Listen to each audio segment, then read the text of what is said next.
অস্ট্রেলিয়ার আকাশে এবার উঠতে যাচ্ছে বাংলাদেশের এক তরুণ লেগ স্পিনারের স্বপ্ন। সব প্রস্তুতি শেষ, এখন শুধু সময়ের অপেক্ষা। বিগ ব্যাশ লিগে খেলতে দেশ ছেড়েছেন রিশাদ হোসান।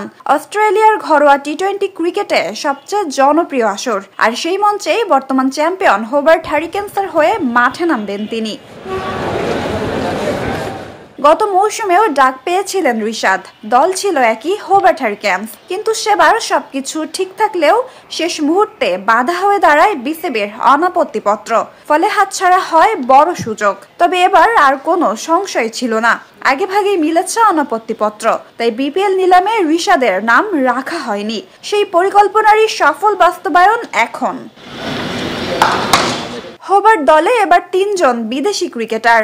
রিশাদের সঙ্গে আছেন 2 তারকা রেহান আহমেদ ও ক্রিস জর্ডান। প্রথম কলে জর্ডানকে দলে নিলেও দ্বিতীয় কলে আবারও রিশাদের নাম ঘোষণা করে হ্যারিকেন্স। টানা 2 আসরে এক তরুণ লেগ স্পিনারকে নেওয়া মানে তাকে ঘিরে বিশেষ কোনো পরিকল্পনা আছে, সেটা পরিষ্কারভাবেই বোঝা যায়।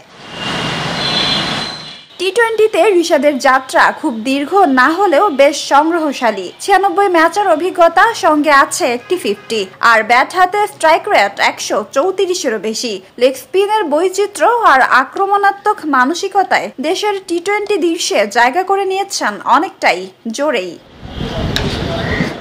বিগ ব্যাশের নিয়ম অনুযায়ী একাদশে এক ম্যাচে মাঠে নামতে পারবেন 3 জন বিদেশি। প্রতিযোগিতা যখন এতটা সমানে সমান, তখন জায়গা পাওয়াও কঠিন। সেই জায়গায় রিশাদের ভূমিকা কি হবে, কতটা ম্যাচে তাকে দেখা যাবে, এখন সেটি সবচেয়ে বড় প্রশ্ন। তবে ফ্র্যাঞ্চাইজিটির আস্থা এবং রিশাদের সাম্প্রতিক ফর্ম বলছে সুযোগ পেলে নজর কাড়ার সম্ভাবনা আছে যথেষ্টই। এর আগে বিগ ব্যাশে বাংলাদেশের হয়ে খেলেছেন কেবল এক ক্রিকেটার, সাকিব আল হাসান। 2013-14 মৌসুমে অ্যাডিলেড স্ট্রাইকার্স এবং পরের মৌসুমে মেলবোর্ন স্টার্সের হয়ে খেলেছিলেন তিনি। এক দশক পর নতুন এক প্রতিনিধি নিয়ে আবারও অস্ট্রেলিয়ার আলোয় উঠছে লাল সবুজের পতাকা। 14 ডিসেম্বর শুরু হচ্ছে এবারের বিগ ব্যাশ লিগ, আর রিশাদের দল হোবার্ট হ্যারিকেন্স মাঠে নামবে 16 ডিসেম্বর প্রথম ম্যাচে। নতুন সংস্করণের আগে তাই অনেকটাই রোমাঞ্চিত ক্রিকেট প্রেমীরা। রিশাদের লেগ স্পিনে অস্ট্রেলিয়ার উইকেট কতটা দ্যুতি ছড়ায় এবার সেটাই দেখার পালা।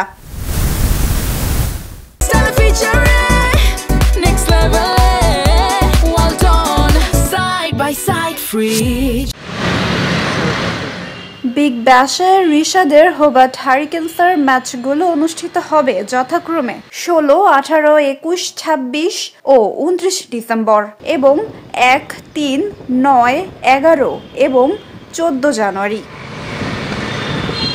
নাজিফা তাসনিম, ক্রিকেট 97।